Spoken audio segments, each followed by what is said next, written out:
নমস্কাৰ বন্ধুসকল, কি খবৰ? পুনৰ আহি গ'লোঁ এনে এটা মজা ভিডিঅ'ৰ সৈতে। মই পল আৰু আপোনালোকে চাই আছে মোৰ আপোনালোকৰ মৰমৰ ইউটিউব চেনেল মিষ্টাৰ এক্স। সাধাৰণতে প্ৰতিটো ৰ'ষ্ট ভিডিঅ' বা যিকোনো ভিডিঅ'তে কৈ দিয়া হয় প্ৰপ'জেলটো, আৰু ৰ'ষ্ট ভিডিঅ' জেনেৰেলি ৰ'ষ্টিং ভিডিঅ'ত কৈ দিয়া হয় যে এণ্টাৰটেইনমেণ্ট পাৰ্প'জেলৰ কাৰণে ভিডিঅ'টো বনোৱা হৈছে, তো চিৰিয়াছলি নহ'ব। কিন্তু মই আজি কৈছোঁ অলপমান চিৰিয়াছ হৈ যাওক। সদায় ফাল্টু আমি কওঁ, আজি অলপ চিৰিয়াছ ভিডিঅ'টো অলপমান চিৰিয়াছলিকৈ বনাইছোঁ, আৰু চিৰিয়াছলিকৈ ফোনত ধ্যান দিব, কি কৈছোঁ সেইটো কথা বুজিব। তো আগলৈ আগবাঢ়োঁ নে কি কোৱা বন্ধুসকল? আজি আমি ক'বলৈ গৈ আছোঁ মিষ্টাৰ আফতাব নে মিষ্টাৰ আফতাব হুছেইন বুলি এজন বাথৰুম ছিংগাৰ আছে, যিজনে অকল নট অনলি অসমীয়া জাতিটো কিন্তু নিজৰ জাতি মুছলিম সম্প্ৰদায়ৰ লোকসকলকো অপমান কৰিছে। কাৰণ আমি জানো যে ভাষা আন্দোলনেই হওক বা শৰাইঘাটৰ ৰণেই হওক, মুছলমান লোকসকলৰ বহুত ডাঙৰ এটা অৱদান আছে আমাৰ অসমখনৰ ওপৰত। কিন্তু সি যিখিনি কথা কৈছে মোৰতো একদমেই সহ্য হোৱা নাই। তোমালোকেও শুনা, আৰু যদি শুনিছা এতিয়ালৈকে তেতিয়াহ'লে ভাল কথা। ভিডিঅ'টো চোৱা আৰু নিজৰ মতামত কমেণ্টত দি থৈ যাব প্লিজ। নাপাহৰিবা, লাইক কৰিব নালাগে, ছাবস্ক্ৰাইব কৰিব নালাগে, কিন্তু কমেণ্ট এটা প্লিজ এটা কমেণ্ট কৰি থৈ যাবা পাৰিলে। যি কি নহওক,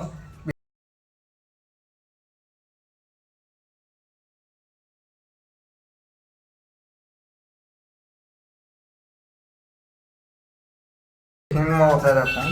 এই বাই কৈছে, কি ক'লে, দেশটা তোমাৰ বাপেৰ নেকি, অসমটা তোমাৰ বাপেৰ নেকি, এনেকুৱা কিবা এটা কিছুমান কথা কৈছে। মানে মই বুজি পাইছোঁ, তোমালোকেও বুজি পাইছা হয়তো কি ক'ব বিচাৰিছোঁ বা কি বুজাইছে। তেতিয়াহ'লে কৈছোঁ, অসমটো মোৰ বাপেৰ নহয়। তোৰ মাৰে যৌতুকত আনিছিলে আৰু বাপেৰে তোক তুলিলে, বাপেৰটো মৰি গ'ল, তোৰ মৰি যা।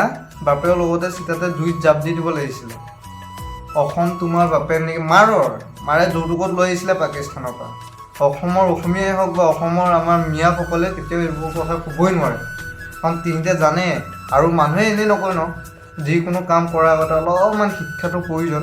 এই শিক্ষা নাথাকিলে আৰু কিছুমান টেকনিকেল বিজুতিৰ ফলত জন্ম হোৱা পোৱালিবোৰে এনেকুৱা ধৰণৰ কাণ্ড কৰিব পাৰে। অসমটো তোমাৰ বাপেৰ নেকি, মাৰে যৌতুকত লৈ আহিছিলে দুৰবাই। আৰু আছে, শুনি যাম আগলৈ।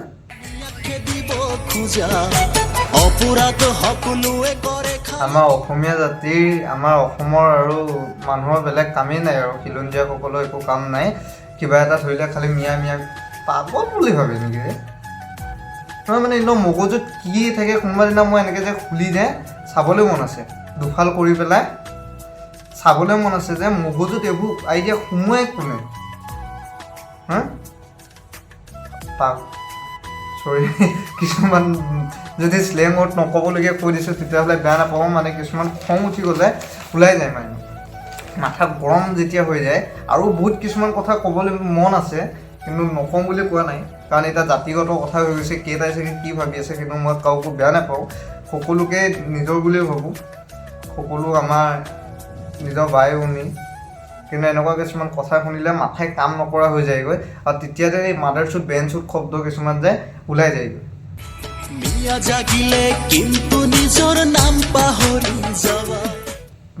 জাগিলে নাম পাহৰি যাবা, 3টামান কাণফুলীয়া চৰ দিম, নিজৰ নাম পাহৰি যাবি, নিজে কোন সেইটো কথা পাহৰি যাবি। এনেওতো মগজুত একো নায়েই, যিখন আছে সেইখনো পাহৰাই দিম ওচৰত পাব লাগিছিলে। মিয়া জাগিলে নাম পাহৰি যাবা, নকওঁকৈ থাকিলেও নহয়, কিছুমান কথা ক'বই লাগে। লাউৰা বুলি ক'বলৈ বিচাৰিছিলোঁ তাক, চুধুৰ ভাই। কি ক'ম আৰু, টেকনিকেল বিজুতিৰ ফলত কিছুমান পোৱালি জন্ম নিদিব, মই হাতযোৰ কৰিছোঁ। সৰুতে বিয়া হোৱা হয়তো এনেকুৱা কামেই কৰিব, সৰুতে পৰাপক্ষতো বিয়াও নাপাতিব। বহুত বেলেগ একদম মাথা গৰম কৰা কাম কিছুমান কৰে। অকল মোৰ বুলি নহয়, আমাৰ এতিয়া অসমীয়াসকলৰ, অসমীয়া বুলি নকওঁ, চবৰে মাথা বেয়া হয়। এইবোৰ পাগল কিছুমানৰ কাণ্ড কাৰখানা চালে মাথাই কাম নকৰা হৈ যায় চুদুৰ ভাইবোৰৰ খেলা। আৰু আছে,